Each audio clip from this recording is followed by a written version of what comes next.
Hello guys, welcome to Abby and Philippine TV. And nandito tayo ngayon sa Veranda Resto Garden and Events Place dito sa Palimbang, Kalumpit, Bulacan. Actually, it's been how many months na pinaplano rin namin na kumain talaga dito. Kaya lang, hindi kami natutuloy kasi parang laging fully booked tapos hindi rin namin matimingan. And we're so happy right now na nakakain kami dito. Tapos titikman natin, or should I say na makakakain kami dito and we will try their food. And this is in Kalumpit, Bulacan, so medyo malapit lang dun sa place natin. So mukhang nakatadhana tonight.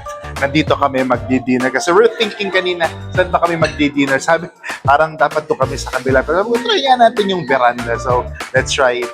Tapos ang maganda dito actually, tabing ilog siya. Hindi ko alam kung video ko mamaya yung sa labas na makikita natin yung ilog, which is one good thing dito, no? Kaya medyo presko talaga. Papakita natin mamaya. Okay, marami silang food. They have, dito, pag kumain ka dito, parang section, no? Papakita natin sa video. Meron silang chicken section, the pork section, the vegetable section, tapos meron silang pasta and salad. So, mamimili ka na lang. So, ako, syempre, dahil kilala nyo naman ako sa mga nanonood sa atin, dito muna tayo sa pork nila, sa mga meat.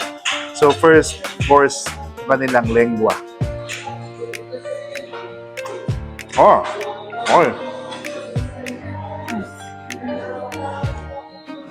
Para ka nagpa-cater, no? Kumain ka pala dito, para ka nasa catering kasi kung paano yung mga nilakain natin sa cater na lengua, ganito siya. Wow. Tapos, dahil puno yung plate natin, kunwari healthy, nagano ako, no? Hiniwalay ko yung fried rice nila yan. So they are offering fried rice here. Garlic fried rice, okay. Alright, good. Okay. This is their sweet and sour fish fillet. Try natin.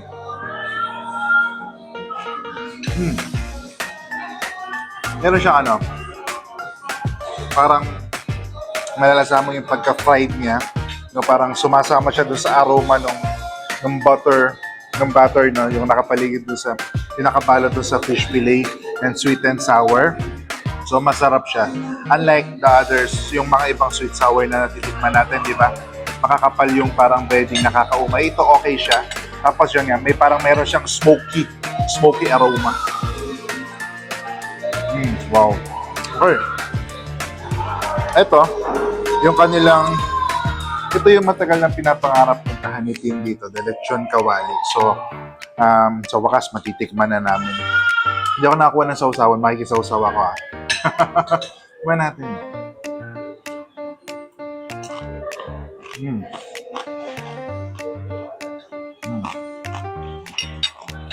Parinig natin yung malutang.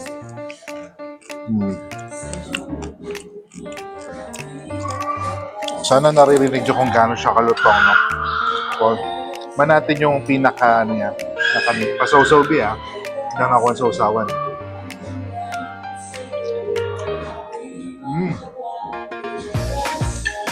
Siya pasawsawan nila yung parang sa ano. Pag kumakain ka sa mga lugawan, no? Ganun yung sausawan nila. Sarap. Okay. George. Dahil ko sinasabi, kung kumakain kami sa isang restaurant, ang batayan ko kung masarap talaga, yung kare-kare nila. So, let's have a verdict. Ito, I believe this is a pata kare-kare. No? Okay. Yung kare-kare nila, if you experience yung kumakain sa mga fiestahan na kare-kare, ganun yung lasa niya. So, masarap. And of course, dahil patang nga siya, so, medyo, ano may sabi ko, parang malagkit na masarap sa bibig, na masarap ihalo sa kanin. So, ganun yung kare-kare nila, okay? Kumain natin tong patatim. Yan. Okay.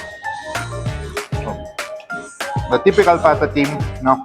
Na parang lasa yung sweetness, yung banana blossom, masarap. Right. Mamaya gusto ko tingnan yung pasta nila. Nakita ko may pasta. Pero sa alam naman, hindi ako masyadong magulay. Si Kaya trinay na yung pasta nila, yung carbonara.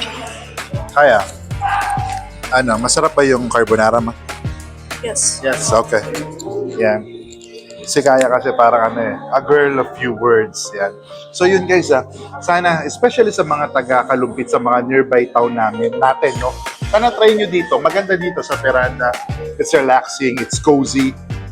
Yung place nila cozy. Tapos, madali lang naman siyang hanapin, no? I think na makikita naman natin siya sa Waze. Tapos, yung operating time nila, papakita na lang natin later on sa video, no? Sana matry nyo yung mga luto dito, yung lutong Kalumpit. At tuloy-tuloy lang sa pagsuporta sa vlog natin. Please like, share, and comment sa mga videos natin. Kasi dito, chill lang, kain lang, walang arte. Proof!